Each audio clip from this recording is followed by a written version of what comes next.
Welcome to Farmers Market Monday Meat Minute, and today we're going to talk about how not to get your steak to stick to your grill or fry pan. Now, a lot of people get their oil or get their butter and they spray the actual pan or the grill.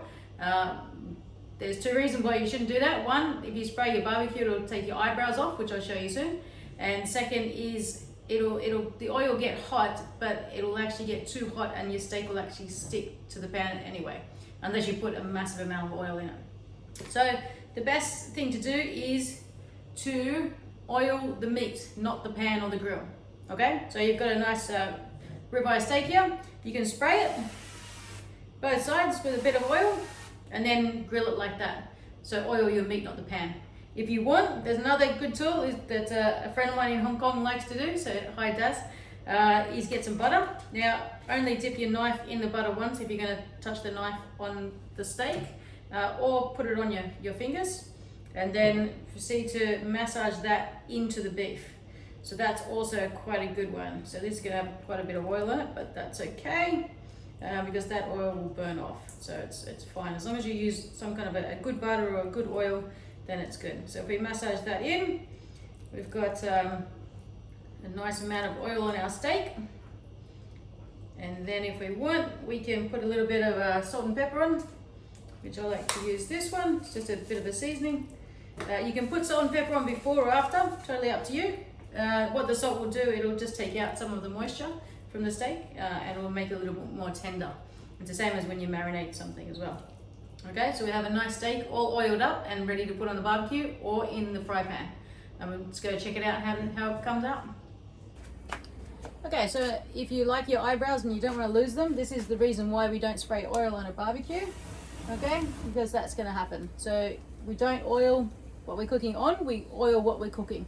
Okay, so let's throw on our steaks. So we want to get the barbecue nice and hot, and we're just going to throw it on, and we're going to cook about a 300 gram steak for around 3 minutes each side. Okay, that two to 3 minutes is fine. If you want it well done, you cook it longer. A good rule, use your thumb and this part of your hand to measure the feeling of what a steak should feel like. If you hold your pointer finger and your thumb together, and if you feel this part of your hand will feel nice and soft, that's what a medium rare steak will feel like. If you go down your fingers, it'll get firmer, and that's the same with meat. Okay, so you get to a medium steak, a bit more well done, and my wording is overcooked, unless you like your steak black. Okay, so it goes rare all the way up. Okay, so feel this part of your hand, and that's what your steak will feel like at that certain cooked temperature. Okay, so let's just leave it and let's see if it sticks to the pan. Okay, often people ask what type of temperature that you should cook your steaks at, and the biggest advice I would give is thinner the steak, cook it hot and fast. And if it's a thick steak, cook it slow and low. Okay, so hot and fast for thin and slow and low for a thicker steak. Now we're going to turn this steak over, and I haven't touched it as yet, and it hasn't stuck to the grill, which is great. I've got a little bit of a fire going there because I've oiled it twice, but otherwise it's not too bad. So once I turn it over the other side, I'm actually going to turn it down. So I put it on quite high to start with, and I'm going to let that cook for a further 2 to 3 minutes. Okay, well, we've got the steak off the barbecue now, and what we're going to do is let it rest. The best thing you can do is take it off a little bit earlier, let it rest for about 5 minutes. The meat will still cook, so always take it off when it's a little bit under what your ideal cooking result wants to be. Okay, so I've taken it off a little bit rare, and it's going to cook through to a medium, and then we're going to slice it up. Try it if you can, don't cut into it, don't cut in to see if it's cooked, if it's not cooked.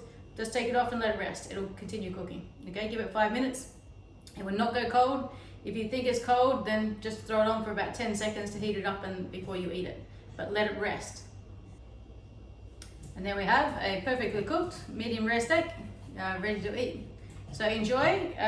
Let your steaks rest, and you won't get all the blood that drips out onto the plate, and that liquid will absorb back into the meat. I hope you enjoyed Monday's Meat Minute. See you next Monday.